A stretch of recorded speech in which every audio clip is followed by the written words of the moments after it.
All right, we want to thank you for joining us for this special edition of our Service Dog Handler Chat with the topic today, separation anxiety or separation distress, which is a little bit more accurate term.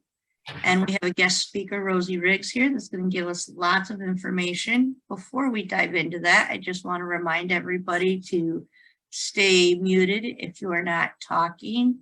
If you have a question, the chat screen is open for you to type a message in, or you can raise your hand either with the reactions button or simply raise your hand, and that will help us to be able to answer your questions. So we can ask you to unmute at that point to go ahead and speak.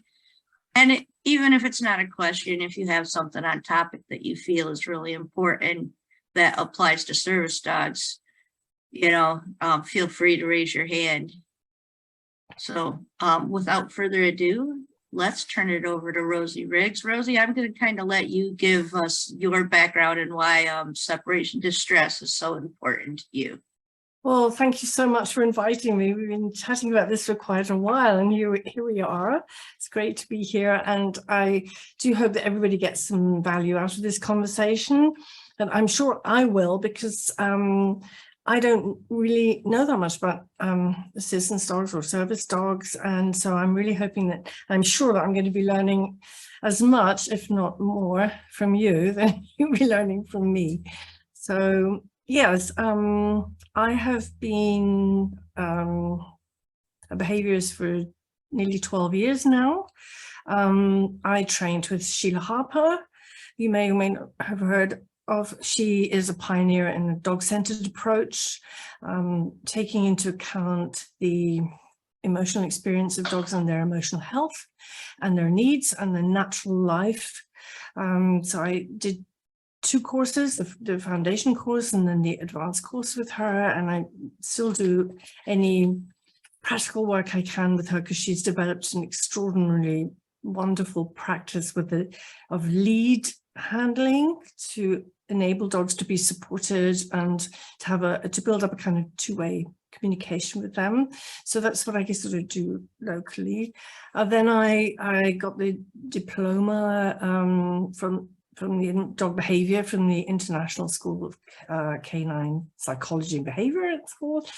And then I trained a few years ago with Julie Naismith in this specialist training about separation related issues, as we call them, because I had a dog, a greyhound, who sadly died last year, but I adopted him 10 years ago, and he had what is true separation anxiety, although we tend to use that as a kind of umbrella term. Separation anxiety is the fear, phobia, like, of being separated from one particular person. Right, so that is quite a tough one, because obviously it's very difficult if you cannot leave your dog with anybody other than you. And greyhounds are big dogs, and he was a big greyhound, and he was really, up here. So when he went berserk, which he did, even if he knew somebody else, he would try and get out of the window, and he would bring the curtains down. And that's when I realized, it's the first time I ever came across it, that what this causes, this fear and this phobia, in fact, panic attacks. And we need to take this very seriously.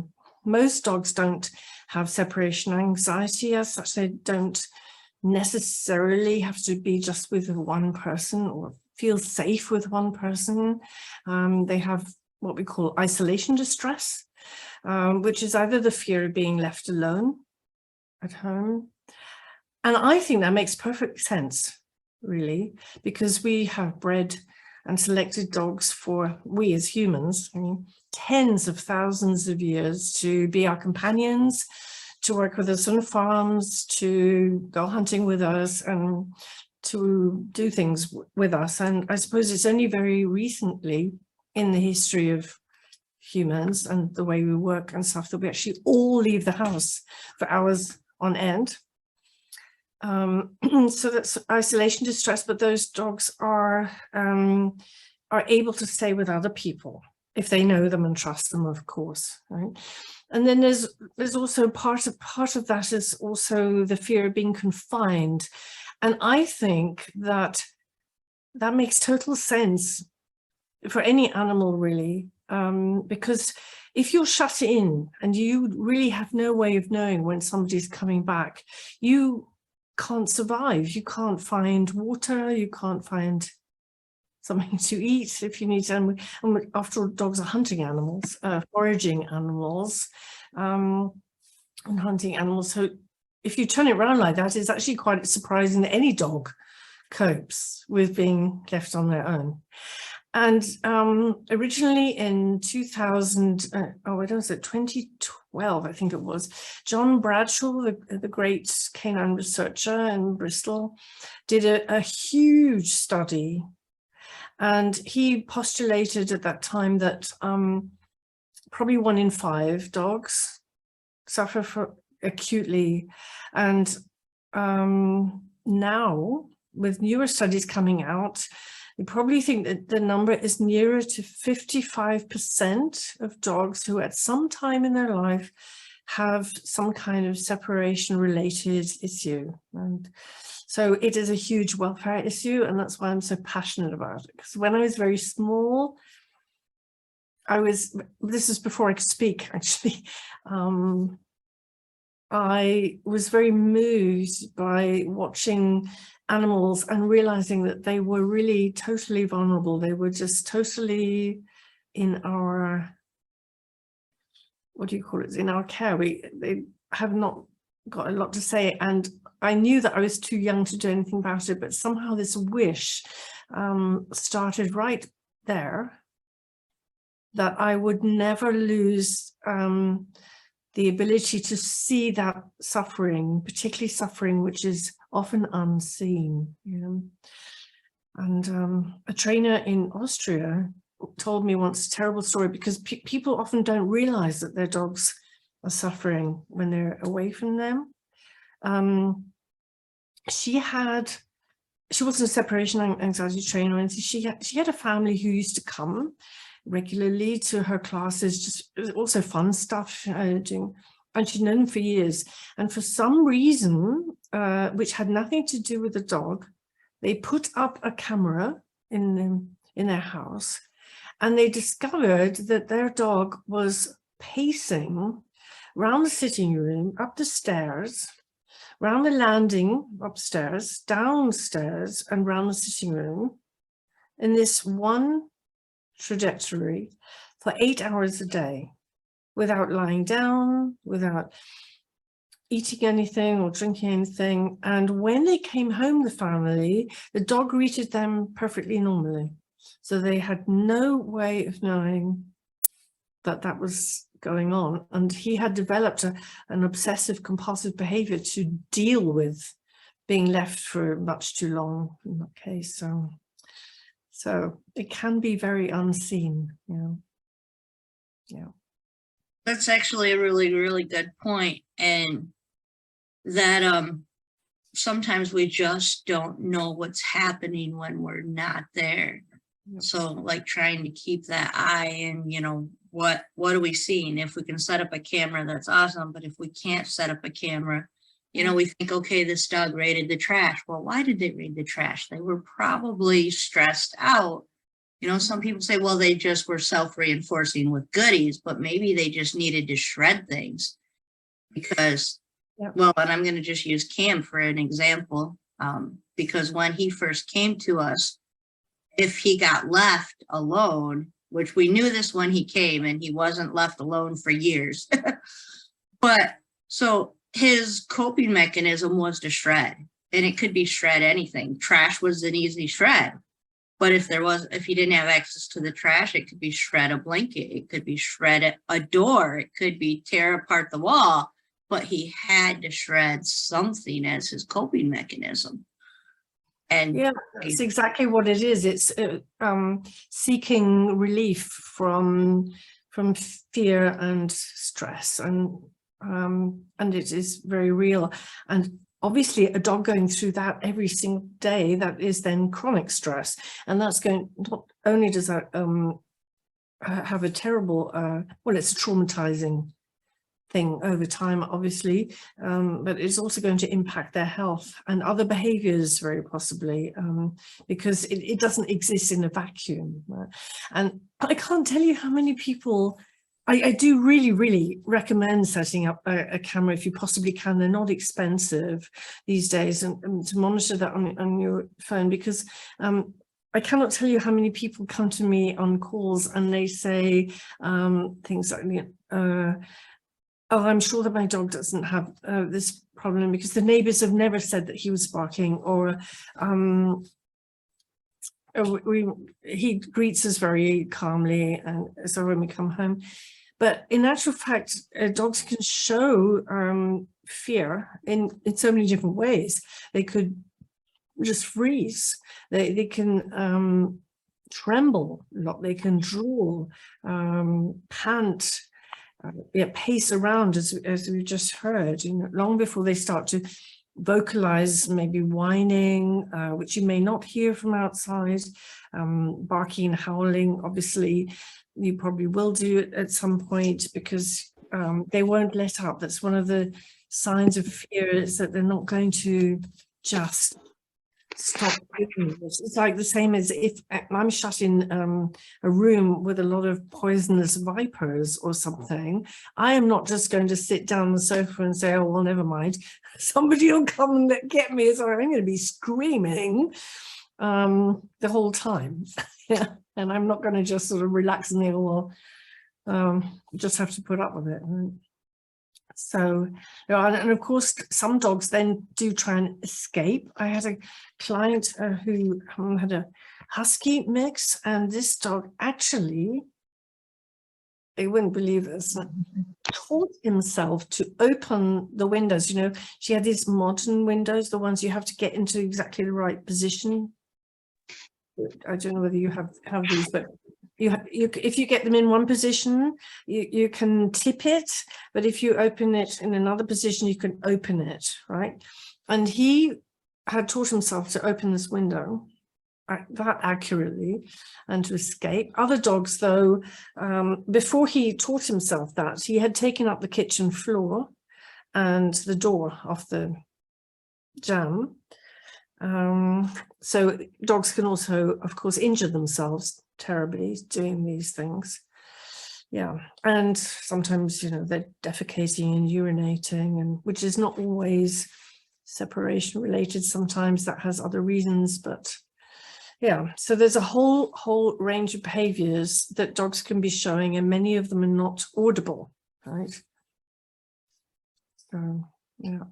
So does it make more sense to kind of look at the working from like the puppy stage in ways that we could prevent this, going through like getting up to an older stage in ways that we can help with older dogs to mitigate it if they've already developed some separation anxiety? So if we're starting with puppies, what are some things we can do to help our puppies feel safe when we need to leave them alone? Well, puppies, like also small human children, they need to learn about object permanence. And object permanence is something that we pretty much take for granted, but if we actually do learn it, and it means that when something is out of your field of vision, that it still exists. If you're very small, or you could actually think that the thing has disappeared into thin air. And so what I love about this work is that it is dog-led. We don't do anything formulaic. It's no good just saying, right, I'll just go out for 5 minutes today, right? Or I'll go out, and then I'll go out for 10 minutes tomorrow and all that. Because if the dog can't cope with that, then you're just rehearsing fear, right? But it's really useful, particularly in this socialization phase where they're open to accepting everything is normal, just to sometimes when they're settled down, when they've been playing, when they've been fed, a little bit sleepy, you can sort of play that game. You can do it with an object that we do with just sort of taking it out of the field of vision and bringing it back. We do this with babies automatically in a way, don't we? We sort of do this little game where you go out of peekaboo. So you can sort of start that.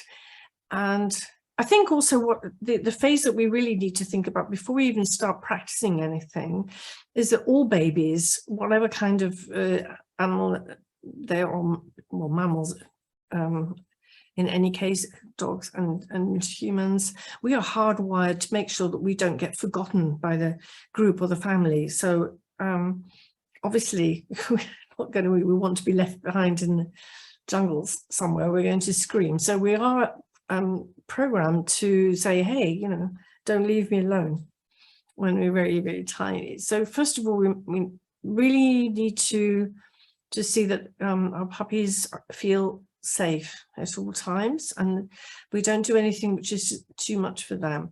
But what's quite useful is if you have a baby gate, for example, that I know that Denise Moore was mentioning this, and it's really good, that when they're tired, when they played, when they're fed and everything, just on the other side of the baby gate and doing something which is really boring for them, like the washing up was the example that she used, and they can see you and they can hear you, but you're not necessarily in their field of vision. And then just building into every day, like taking the garbage out, stuff like that. I like to use a hand signal, which you probably read about in my group, because I have found that this is a game changer for many dogs. And even if it's not behind a baby gate, if you just say to your dog, whatever you want to say to them, you know, I'll be right back, before you move, this is a really, really good thing, because they do learn very quickly. They might follow you at first,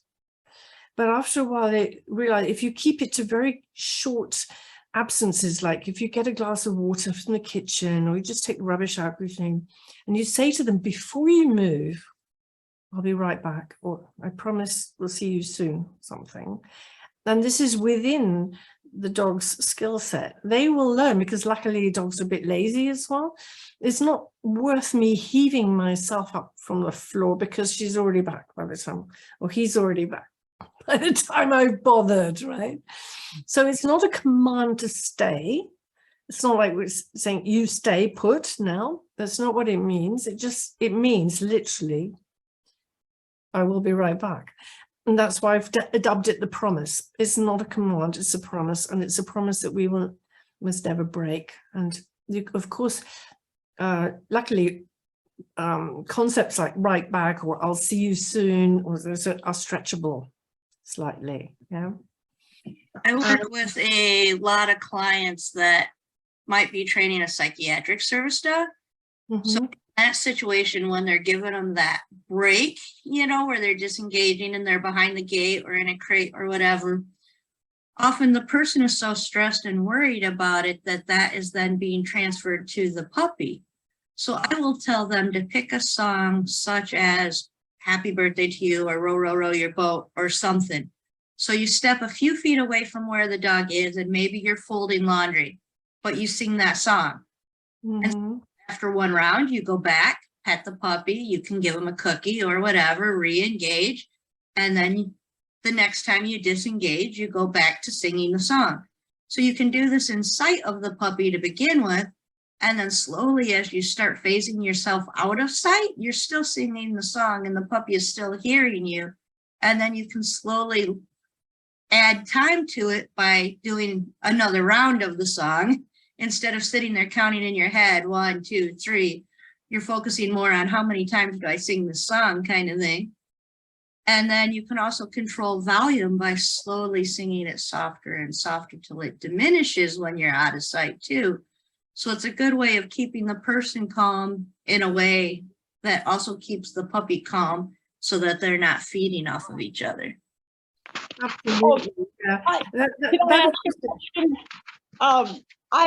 My dog isn't a puppy. She did great with the whole separation thing when she was younger. But when she transitioned to working full-time for me, it's just the two of us. I don't have anybody around, so she's with me all the time. But she now has developed, she's 5 now, she's developed a separation anxiety. How do you address that? I mean, you know, for me to go out and do stuff requires her to be with me, but there are times when she's got to be left. Example, this past year, she had year and a half, she had 6 surgeries. So she couldn't work. So she had to be left. But I noticed it amped up a lot, and I don't know how to get her back to being okay with. And what does she actually do then when you go out? Well, I only know from the cameras, she starts pacing, or she'll go like sit by the door and just like sit there, and she'll like, we call it her squeak. And then she'll wait, and then she squeaks, and then she'll wait. But it's gotten to the point where, like, even if I close my bathroom door to go to the bathroom, she starts to get a little weirded out.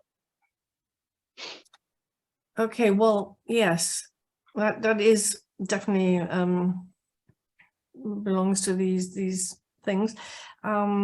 Basically, the way we train this, or we use a process of desensitization. It's like it's analog to the way humans are helped when they have fears of things. Well, sometimes it's known as gradual exposure therapy. So what you're doing is you're showing the person or the dog something that they're afraid of in such a tiny dose that it doesn't set the fear off, because we really don't want to be rehearsing fear, obviously.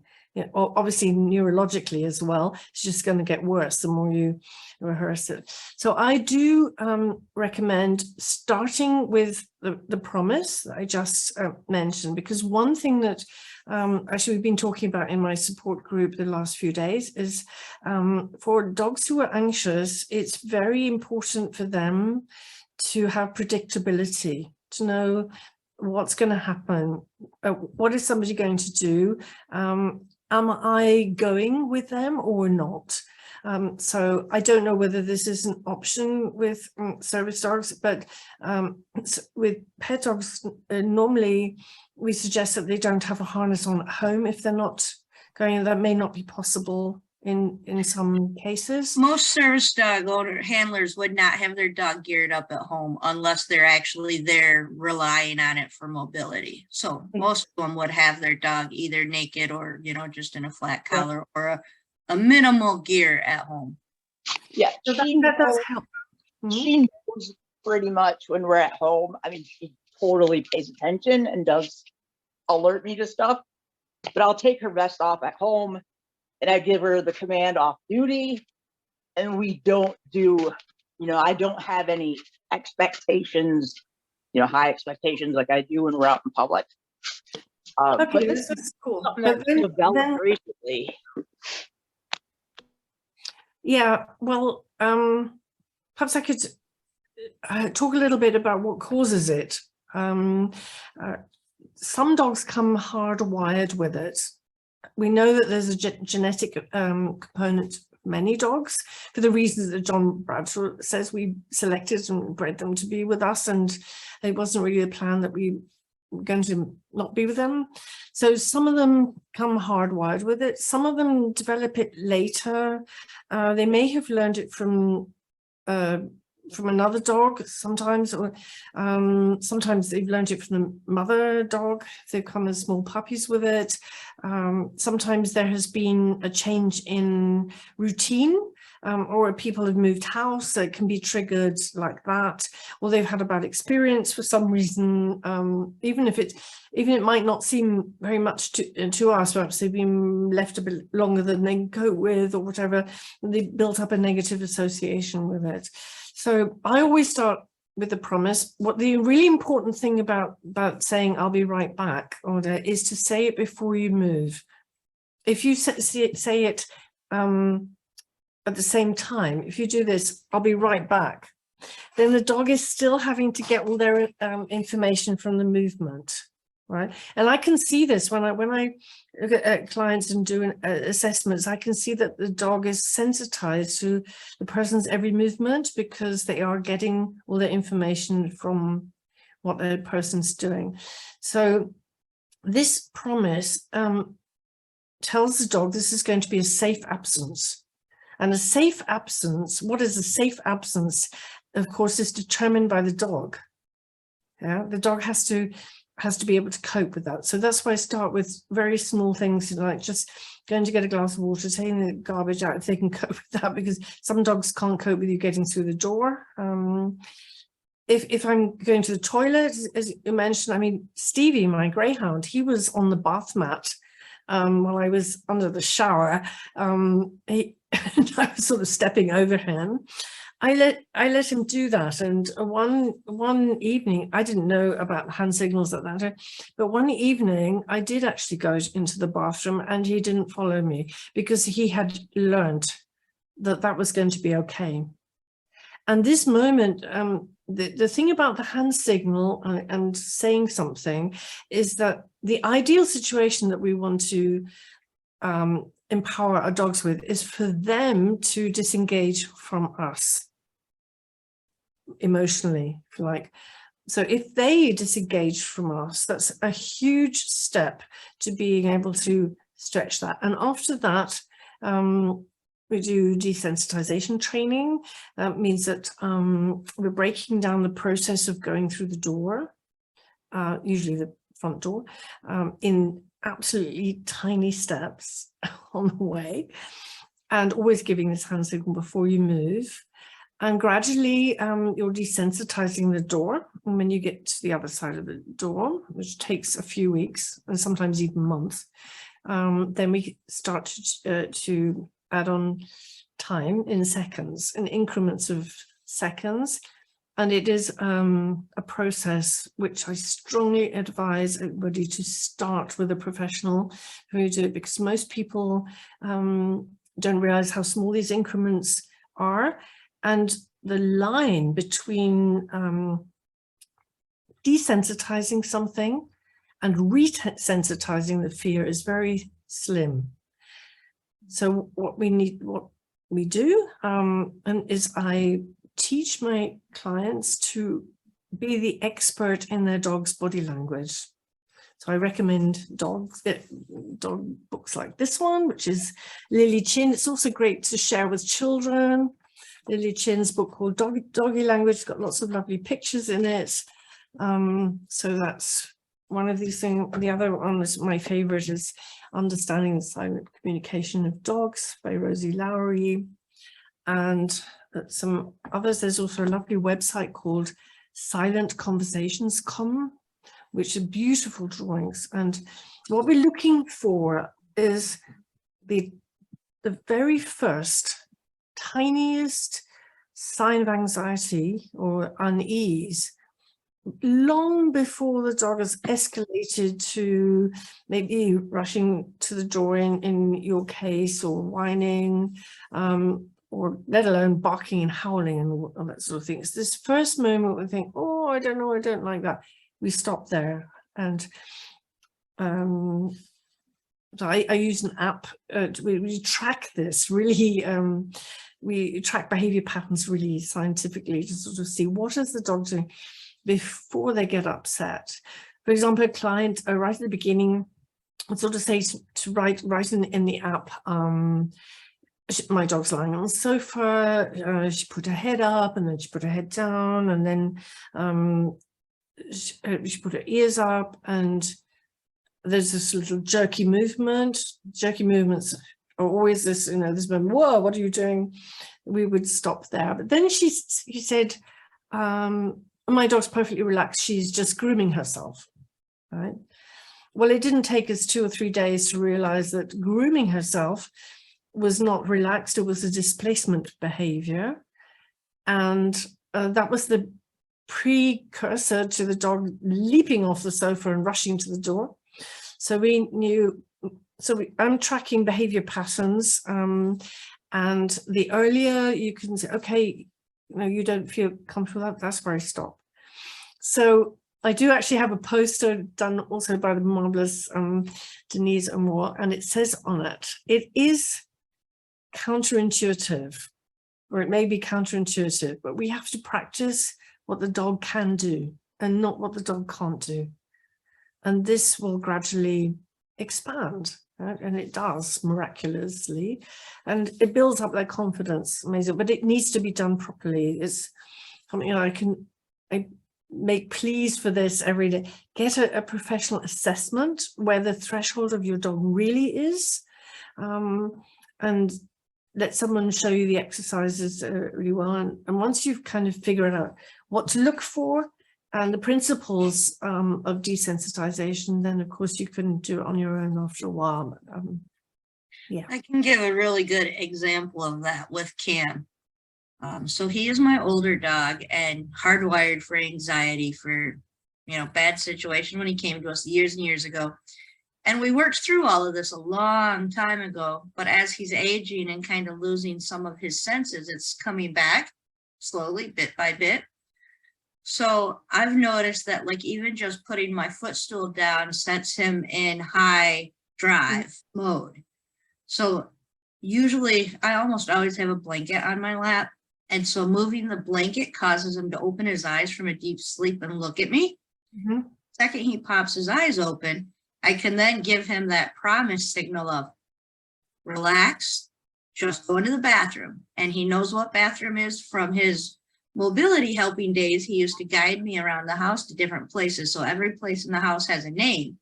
And tell him relax, I'm just going to the bathroom, and he'll go and stay where he's at and relax. And I know he's good. And I can then put my footstool down and go to the bathroom.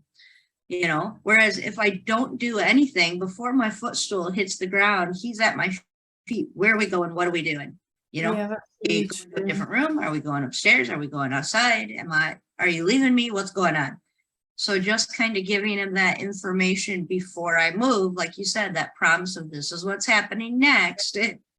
Then it's really important to do it before you move, because if you tell them after you move, then they're already triggered. It's in a way it's too late, and we really don't want to keep triggering them all the time. Yeah, because it stops them resting properly as well. And right. I think that's a really big one too. People don't think about it. So a lot of times, as Amber had led to, and it's really common in the service dog world, especially if we don't have a big family that we live with, that our dog is our everything and we're their everything. Like she said, we take them, if we can't go out without them, they can't stay home without us because they've never done it. And comes this kind of perpetual circle of then all of a sudden we have the emergency happen. Whether that emergency is dog related or person related, it definitely stresses out both partners, because now the handler then struggles with, how do I go out and get my groceries when I can't take my dog? How do I go out to my doctor's appointment when my dog's off duty? Which then also leads to the dog being stressed of, she's gone, she left me. Oh no, is she going to be okay while I'm gone? While she's gone? Because they're so used to being focused on us, even when they're off duty. Like my dog is sleeping a few feet away from me and he's totally relaxed. But if I was starting to get a migraine, he would sniff that in his sleep and be at my side in seconds. So if I leave him, he's got to wonder, is she going to get a migraine while I'm gone, kind of thing? And that makes it even harder to work through the steps. So I think the baby steps are what we struggle with the most, because now when you get to that situation, dog has to stay home for some reason, and you still have to go out to a doctor's appointment. Then you're feeling guilty for leaving them home, but then you're also like, you feel like you're stuck because you don't want to leave them home because they're stressed at home, but yet you have to accomplish this, and finding those baby steps to making it successful is just what we really struggle with. And so, like you said, that's where speaking to a professional that has an outline of kind of baby steps that might help, or can help tweak that outline for baby steps that will help in your individual case, can make the world of difference. It really does make the world of difference, because I mean, there is a reason why this training, I trained with Julie Naismith, who's one of the two international experts in this field, and it was a 4 or 5 months training. I was sitting at this desk sort of learning all about it till 3 in the morning and studying all the neurology.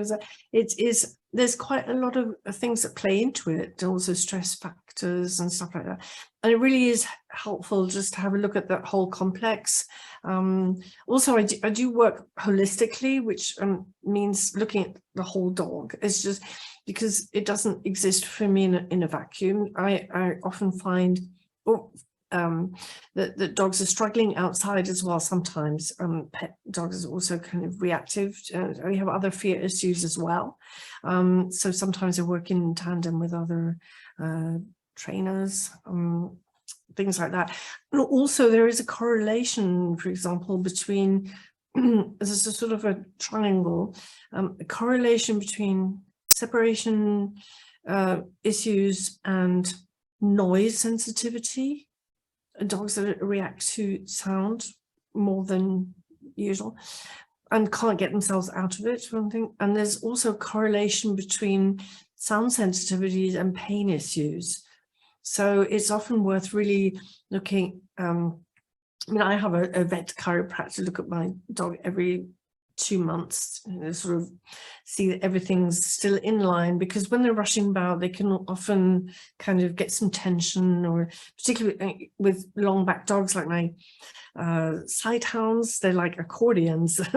They sort of sometimes they've got sort of trapped nerves or tension, stuff like that. So it's worth having a look at those things as well, because sometimes they do play into it. Also looking at the sort of exercise dogs getting. I had recently a client whose little dog was barking at everything in the house, which is a real hindrance to try training a dog to relax at home. And I discovered that they were doing 4 hours of exercise every day, and some of it was pretty high arousal stuff in sort of dog parks. And in Vienna, the dog park's quite small, and there can be a lot of bullying and mobbing going on. It looks like play, but it's not appropriate play. And we took the dog out of the dog park just for sniffy walks. And I was amazed. It was my suggestion, but I was amazed that within a week, he was actually only barking at one particular Rottweiler who used to come by. He doesn't like that dog. How he knew it was him, I don't know. But he'd stop, and now he doesn't bark at anything. They live in an apartment. They have sometimes neighbors talking in the stairwell, or, you know, kids playing. He doesn't. It's just the Rottweiler he doesn't like too much, but that's okay. And it's just one woof, and then he gets himself out of it. The problem is if they can't get themselves out of it, right? So, yeah. So it is worth having. That is a really big one in the service dog world too. And so when we're dealing with puppies, in order to help get our dogs in work mode, we will do a lot of arousal up, arousal down activities in the training. But then as they get older, we kind of stop paying attention to that maybe as much as we should. And we forget to build in those arousal down activities into our day. So if our dog is working, like technically my dog only works out of the house maybe 2 hours at a time, because I don't work out of the house very long. Don't have the stamina for it. So, I mean, we might go to the grocery store or something, and that's all he's worked out of the house. But when he comes home from that, even though he loves it and he's the socialite dog and he does his job well, when he comes home from that, he still needs to de-stress, which usually either involves a sniffy walk. It almost always involves sniffing of some sorts.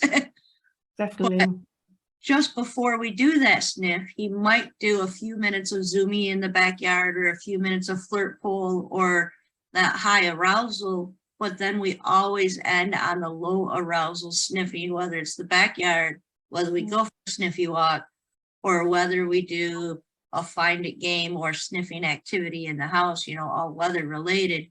That sniffing really works for him to calm him down.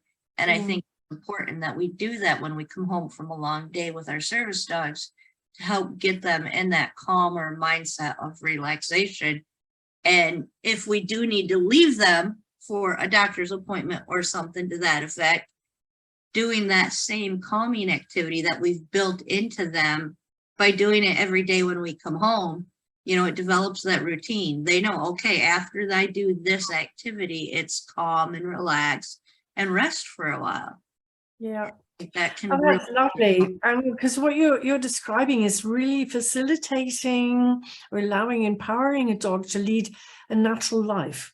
Yeah, because we don't forget, dogs are so good at learning stuff, and they're so dedicated to us, even sometimes at the expense of themselves. You know, that's why I think it's so amazing that the work that you do, and I really would like to learn more about the way you do this, is to make sure that this quality time, this natural life dog, is part and parcel of the whole thing. And a dog's natural behavior is investigating the environment, mainly with their nose, but also obviously with their other senses, but mainly with their nose. And that just grounds them. It grounds them. It keeps them sane, if you like. It decompresses them. I think that we humans tend to think of fun as exciting. Oh, it's so exciting. It was so exciting. And fun's exciting. But the more I think about it, I don't know whether fun is equated with excitement for dogs, because dogs will actually usually de-escalate excitement. They will tend to go between, you know, splitting. If other dogs are getting excited, also human, they tend to just naturally, you know, they don't have to be trained to do that. So I think sometimes, yeah, I mean, there's nothing like sniffing for a dog. It's amazing. that's actually kind of how we helped solve Cam's shredding things when he was stressed. We built in the, you know, the shredding was a stress reliever, and we slowly, gradually got him to, we play find it games is what we call it. So we'll hide treasures around the house for them to find. Yeah.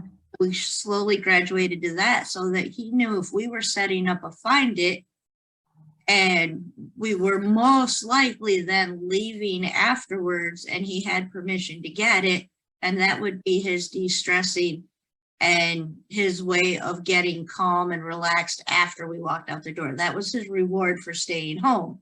So, and we would do that where there was just 2 or 3 things to find and be out for a minute, and then build up to, okay, maybe there's 10 things to find and we're out for an hour. But by the time he found them, he could then just chill on the couch and relax because he had done his natural dog behaviors.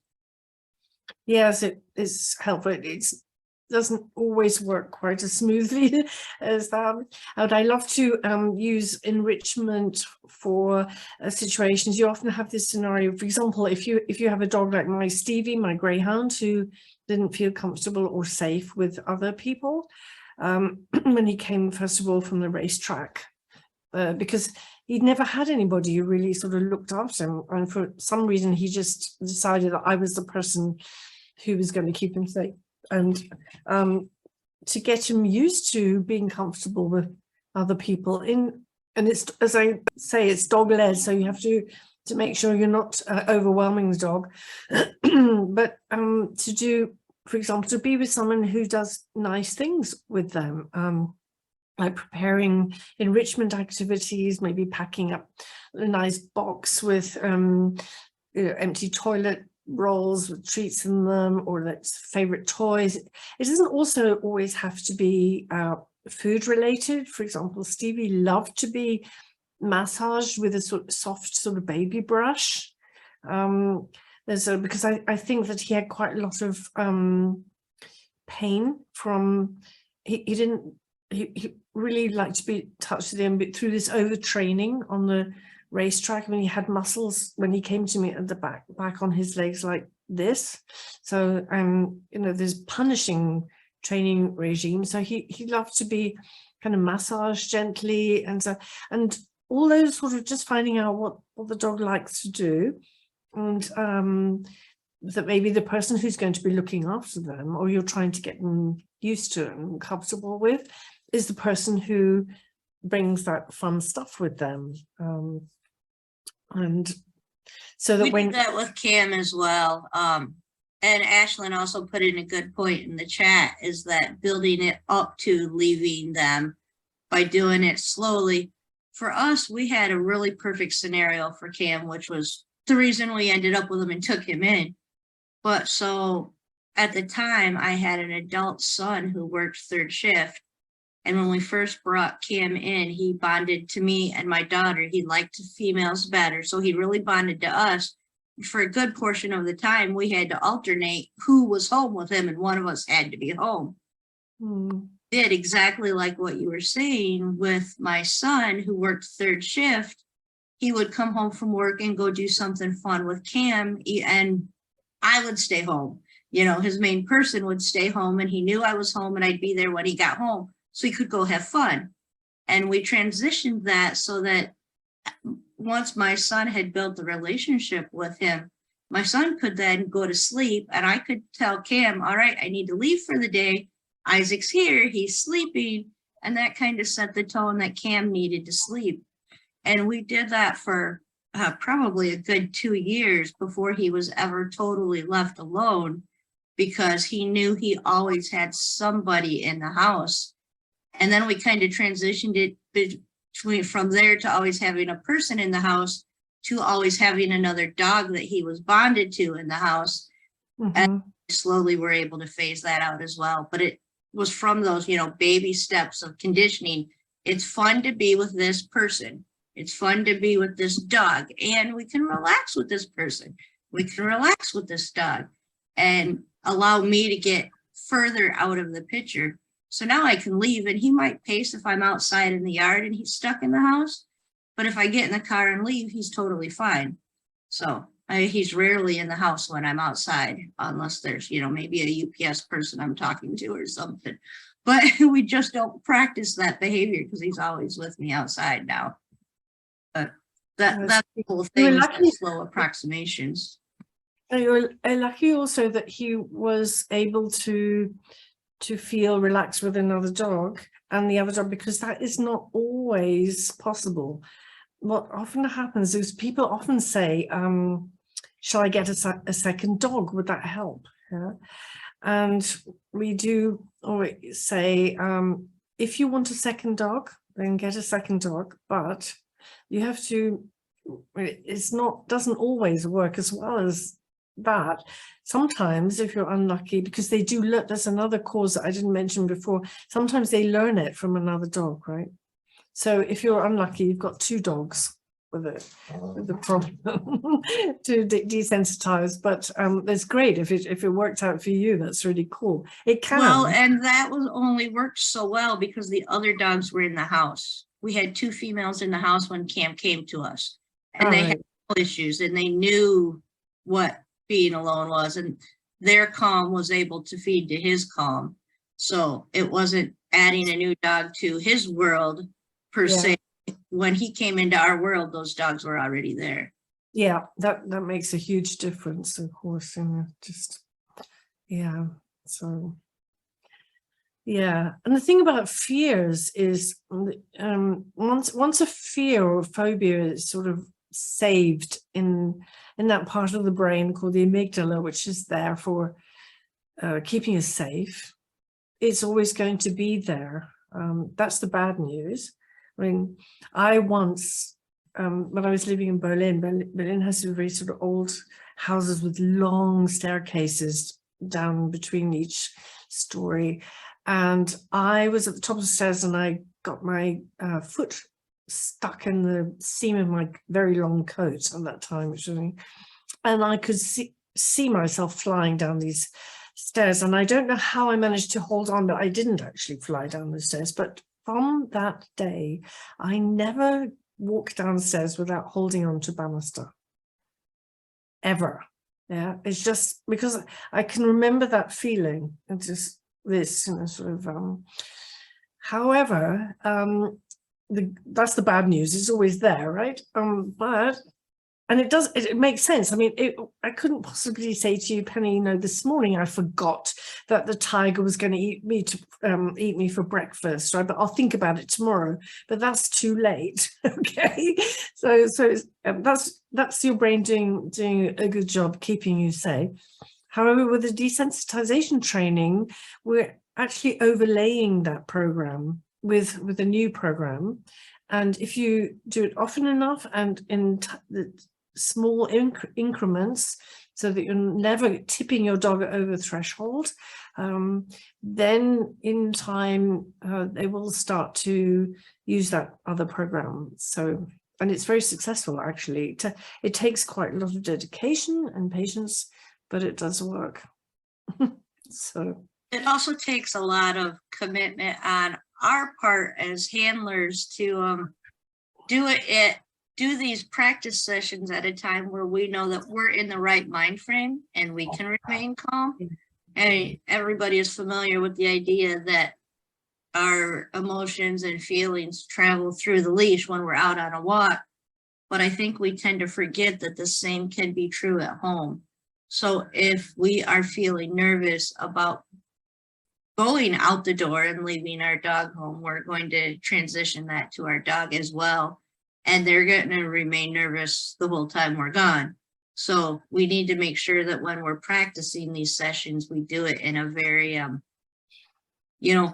hate to say perfect world because there's never a perfect world, but we want to set up for success. So we want to make sure that we've met all of our dog's needs. We want to make sure we've met all of our needs, and we can do the baby step that we're working on, whatever that might be, in a calm and controlled way, because that's going to make a huge difference as far as your success rate.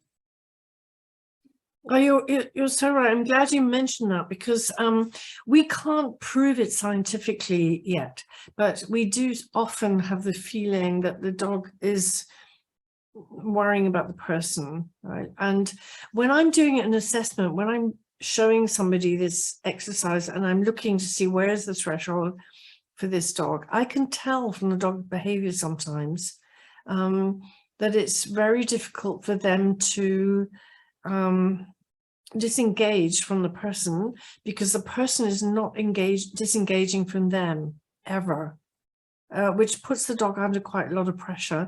And it's often the more sensitive of us who helicopter a bit, are you okay, is that and the dog who had learned to open the windows, I discovered very quickly, sort of watching how the person was interacting with the dog, that the dog was not really being released from her attention ever. So it's absolutely, seeing that the dog's needs, that's another thing, because in a holistic approach, to go through, is the dog getting enough sleep? Is the dog coping outside on walks? Do they have pain issues or sensitivities, noise sensitivity, all that sort of stuff? But I also, once we're sure that their needs are catered for, then we need to trust that our dog is fine, and to release them from that, because somehow the more attention we put on them, the more they're going to be attentive to us. And this is not a question of kind of like ignoring them or ignoring their communication or anything, but funnily enough, when I found it's when we're rehearsing, I suggested people actually watch their dogs on the phone, because it's much easier than if you're kind of working with the door, you're desensitizing the door and you're going to the door. If you're doing this all the time, like, oh, I went to the door, have you got a whale eye? Oh, no, okay. So the dog's like, what? So to be, yeah. And sometimes I think that the more sensitive and caring of us can be doing that without realizing. Sometimes it's really, That's a really good point as well. As like you said, if you are watching it on the phone, you're removed from the situation, but you're observing. If you record your training session where you're doing your baby steps, and play it back later, you're going to notice things that you didn't notice in the actual training session. So Absolutely. always, if you're struggling, get that recording so that A, you can watch it later because you're probably going to see something, but B, even if you don't see something, you can share it with peers. You know, we have a good working pause group specific for this. Rosee has a separation anxiety group that is free to join. So if you're dealing specifically with separation anxiety, you can post videos there, ask questions there. And so we do have support systems in place to try to help you. And then if that is not enough, you know, if it's just that baby step you need help with, the groups are wonderful. And then if you need help creating those steps, then you really want to talk to a behaviorist like Rosee or myself to help get those steps in place, or to look at a plan that's perfect for you to try to work with your dog in your situation. Yeah, and I also have a membership group. So for a small amount of money every month, I can, somebody can also book an assessment with me without having to do a full program. And in that group, people can post video clips and I can look at that. But really getting someone to show you this in detail is very much worth it. It is. Because almost every client who has come to me who's tried to do it themselves has either or have been advised perhaps incorrectly by other trainers who are not specialized in this, sometimes spend a lot of money and a lot of dedication making it worse. And one thing that people are often advised to do, and you'll find this online a lot, I'm going to post about this in the group again, is practicing departure cues. For example, what you say about your footstool, or many dogs will react to picking up your keys, putting on your coat, or putting on your shoes, things like that. And the people used to be advised to practice that first. So you're picking up your keys, say 100 times, and I can't tell you how many people come to me having done this, and I can tell from the behavior of the dog that they've been doing that, because the dog is sensitized to their every movement, because they're trying to figure out what's happening is that they're making this leaving incredibly unpredictable for the dog. So you're picking up your keys, putting it down 100 times a day. Well, that is not desensitization. Triggering a dog 100 times a day is not desensitization. Practicing fear is not desensitization, because what the dog is doing is, are you going? Oh, no, you're not going. Okay, right. Are you going? No, you're not going.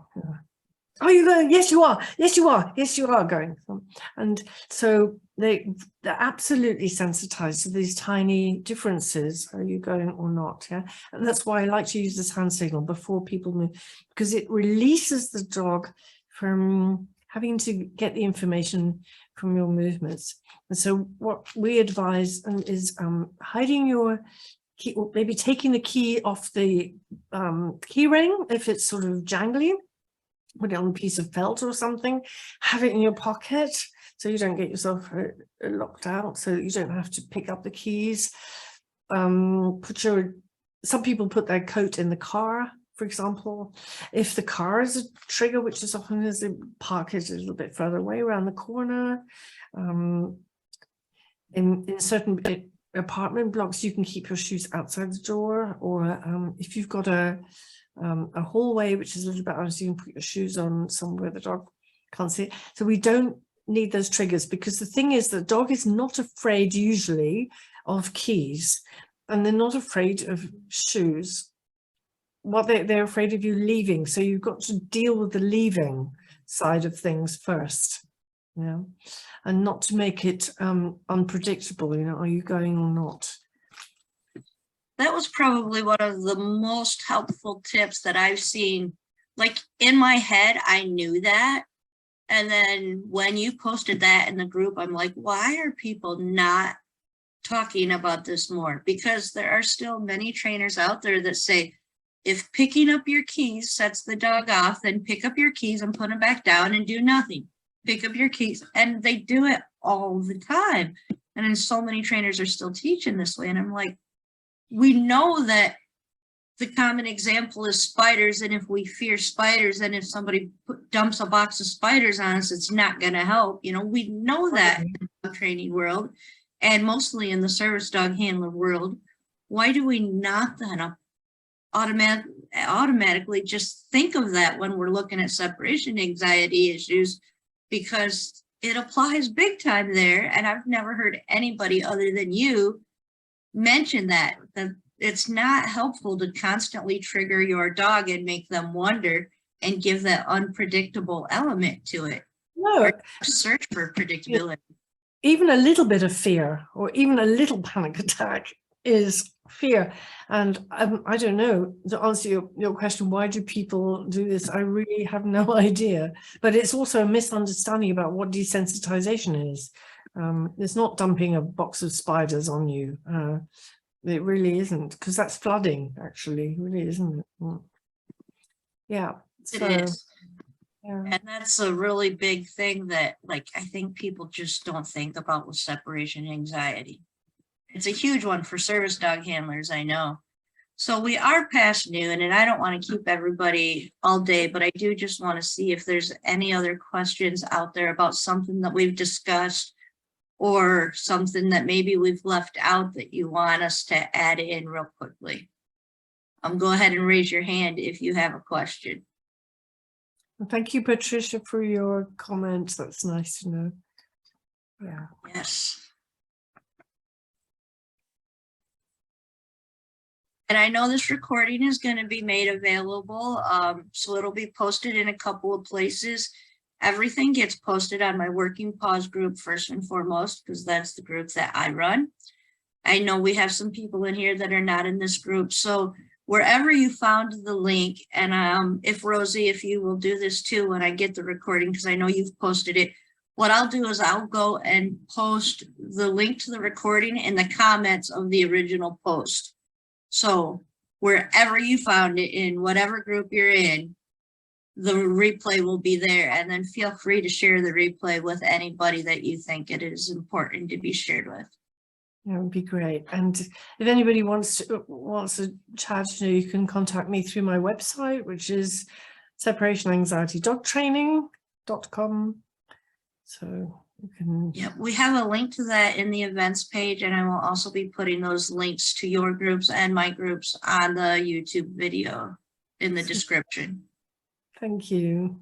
So, our time has flown. Yeah, I know. The hour just went by fast. And I'm not seeing any questions come up or any hands being raised. So I think we are good. I think we covered an awful lot really fast. So yeah, which is good. It's one of the main reasons that dogs are surrendered to shelters and also not adopted. And that's tragic, really. Right.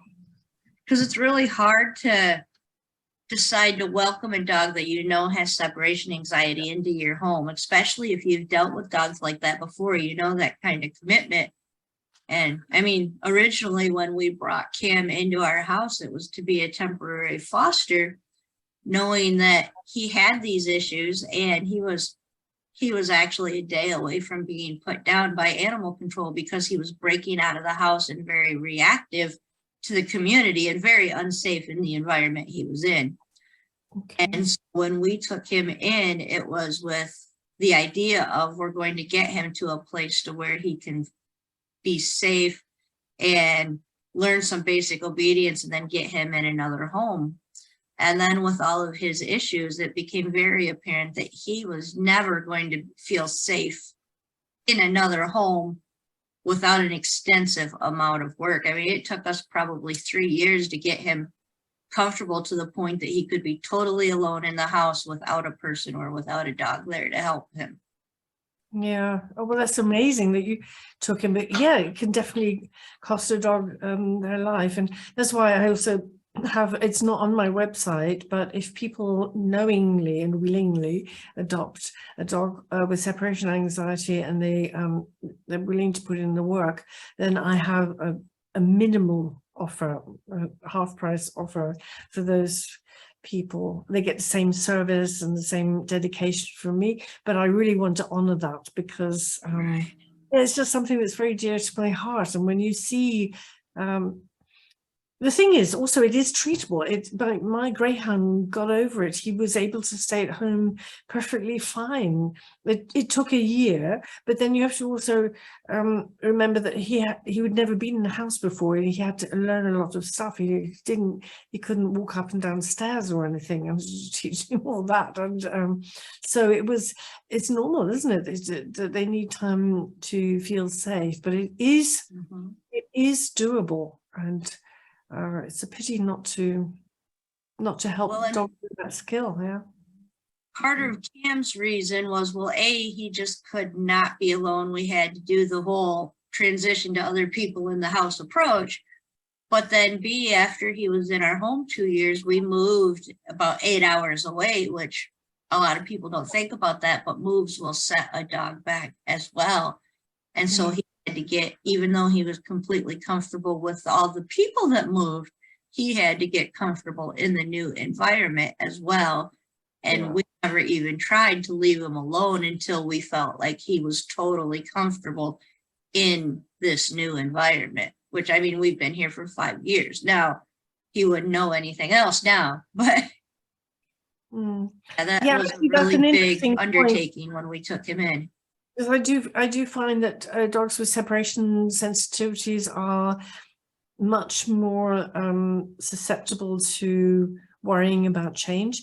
And that's another thing about predictability. That's why I really love this hand signal. I don't use hand signals for anything else because I don't train behavior very much, or sort of, I've never really been into that much, but I just find that this releases the dog from having to ask those questions, and it helps them rest as well properly, because they're not always vigilant, not having to be vigilant to see, am I going to be safe or am I not going to be safe? What's going on? Yeah, definitely. I've always used the double hand signal for like all done of a training session, and I'll use the same one like we're all done, we're not going to engage right now. Like if they think I'm getting up to go for a walk and it's like, no, we're all done. No more. And I come to find out now I'm taking a class on American Sign Language, and the done signal is this in sign language. So all the years I've been doing something very similar and didn't even really know it.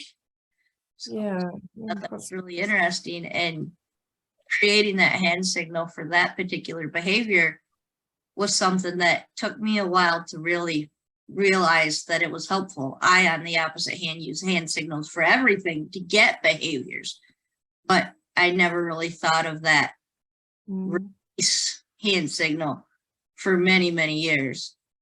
And now it's embedded in everything we do. Well, thank you so much for reaching out as well, because it's I love what you're doing in the way you do, and I'm following in your group as well. The conversations, it's a totally new world for me. So. It is. Service dog world kind of has its own, I don't know, if you think like there's different races have different ethnicities, the service dog world is almost its own separate core part. And especially when you start looking at people that are owner training their own service dog, and then that gets subdivided there into people that are using the force-free behavior approach and people that are using, you know, the approaches we don't really like, the force-based approaches, and small group, which is what we try to do, that is the whole dog approach and not just focusing on getting behavior and training behaviors and tasks, and are we taking care of the whole dog? That's really what we try to do in the Working Paws group. And that's the amazing thing about Facebook, is that we can actually connect across the world and with people who care about the things that we care about, and also so compassionate, you know. So I'm thrilled to have that book. On that, let's go ahead and wrap it up. Everybody, thank you for joining. I think this has been a wonderful talk. And thank you, Rosee. We really appreciate your willingness to come and chat with us. You're very welcome. Thank you so much. Have a great night, everybody.